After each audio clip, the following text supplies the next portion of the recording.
Got my eyes straight ahead, got my head in the game. With the red light on, I'm just waiting for the change. Keep my head down low. Hi, I'm Jay Fallon, and you're listening to the Slippery Slope podcast. So today I want to talk about something simple, but I think absolutely foundational in your life, in your faith, your marriage, my life, my faith, my marriage, even the direction of our nation. On the weekend, I heard Patrick Russell, Pastor Patrick Russell, who I've had on this show before. He said something. He asked a question. He said, "Who do you surround yourself with?" And it got me thinking, who do I surround myself with? Because the people around you, the voices you let in, the examples you follow, they shape your character, they shape your decisions, they shape your future. And the same is true for nations. The voices we elevate, the leaders we trust, the experts we platform, they shape the destiny of a country. So I think about 2 years ago, I released an episode. It was called Love is a Choice. In it, I talked about my cousin and her husband. They're two people who had a massive influence on my marriage, especially in the early years. I didn't learn about love from Hollywood. If I did, it was all wrong, I suppose. I didn't learn from Hollywood. I didn't learn from social media. Back then, there wasn't any social media, really, not like now. I learned I learned it from watching people who I lived with, from my parents and from my cousin and her husband who I lived with at the time, watching all these other family members who were married and who were living their lives. So their marriage wasn't loud or flashy. It wasn't performative. It was steady, faithful, sacrificial. Same with my parents, steady, faithful. And without even trying, they discipled me.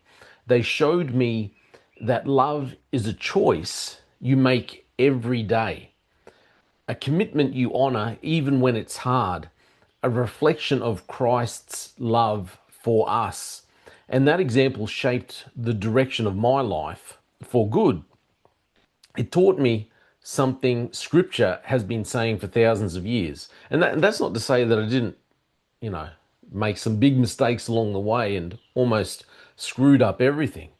But those examples really did shape the direction of my life.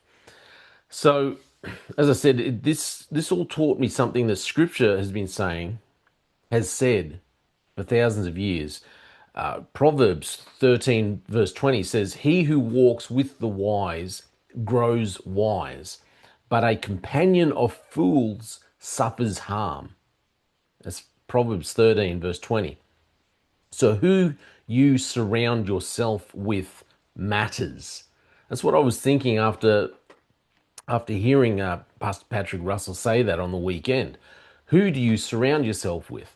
Who have I surrounded myself with? And who you do surround yourself with absolutely matters. Now, here's the twist. Most people today aren't being shaped by family or mentors or godly examples. They're being shaped by algorithms, influencers, news feeds, activists, celebrities, echo chambers. Your circle is now digital. And the question becomes, who is discipling you, the Bible or the culture? Because one leads to wisdom and the other leads to confusion.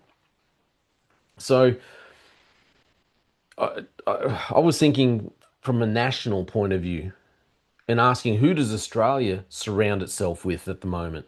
If the people around me shaped my marriage, then who is shaping our nation? Who are we as a nation walking with? Who are the voices whispering in the ears of our leaders, our leadership? Because a nation is influenced the same way a person is influenced. A country is shaped by the leaders we elect, the bureaucrats it empowers, the experts that we listen to, the global institutions that it aligns with. and the cultural voices it platforms. And right now, Australia is surrounding itself with voices that do not value truth, unity, or biblical morality.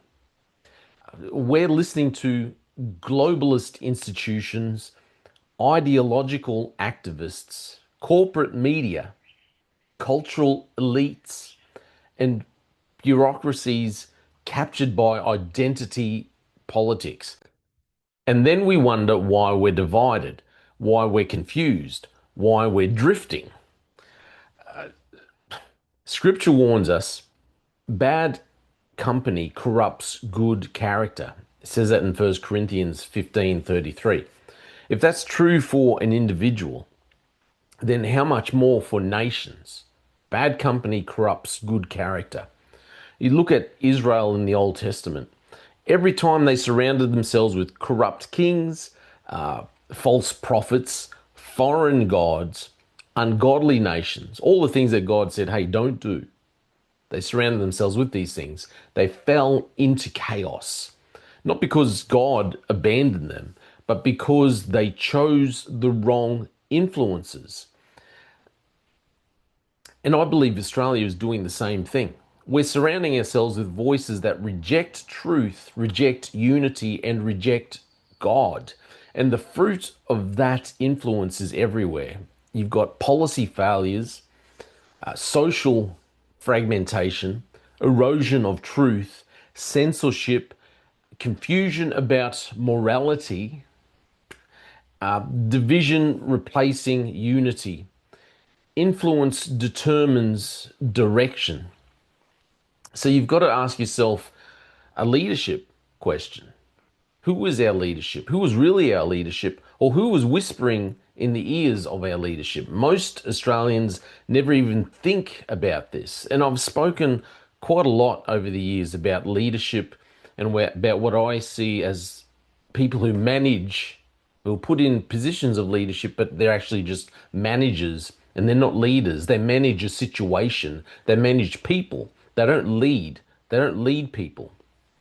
Most Australians never think about this, but leaders are shaped by advisors, think tanks, lobbyists, academics, activists, and international bodies. And if the advisors are compromised, the nation becomes compromised. If the voices are ideological, the policies become ideological.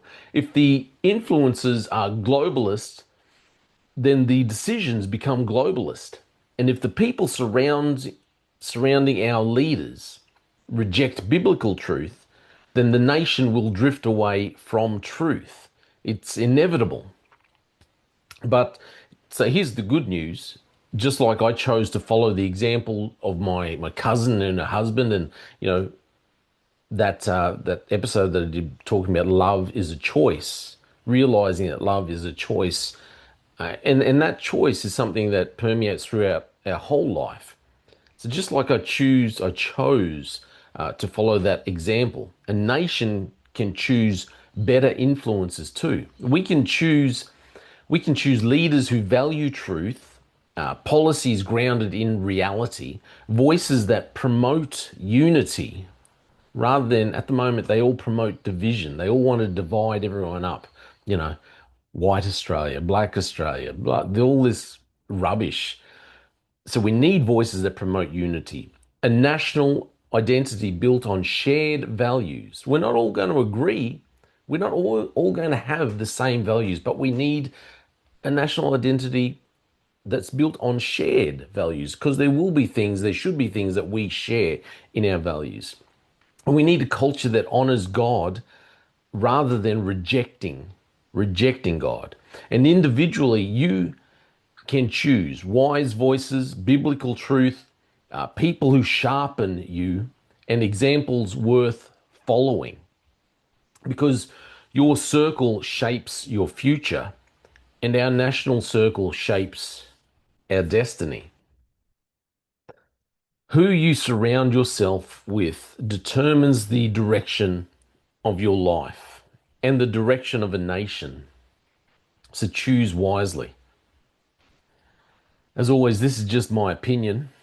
I'm Jay Fallon, and thanks for listening to the Slippery Slope podcast. They just fuel the desire that will take me higher. I'm on fire because nothing's gonna bring me down. Nothing's gonna bring me down. Nothing's gonna stop me now. No more deals to be done. Nothing's gonna just focus on the goal. Nothing's gonna stop me now. Nothing's gonna hold me down. Got my eye on the prize. Gonna